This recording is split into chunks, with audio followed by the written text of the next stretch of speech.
في تعليق بيقول ايه رأيك انهم اليومين اللي فاتوا بيشوفوا حد يشيل القضية على اساس رخصة طبيب كبير في السن ومصرح له باجراء عمليات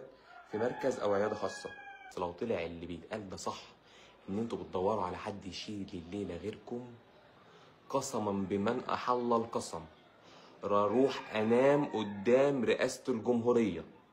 بكل اثباتاتي وبكل حاجة معايا واخليها للرئيس شخصيا نداء للرئيس عبد الفتاح السيسي، ان ساعتها لو ثبت الكلام ده هتبقى المنظومة كلها في الحتة دي بتتفق على حاجات سلبية، على حاجات هتضيعنا وتضيع بلدنا. قسما بمن احل القسم اذا الكلام ده اتثبت تمام لا هخليها قضية بلد كاملة،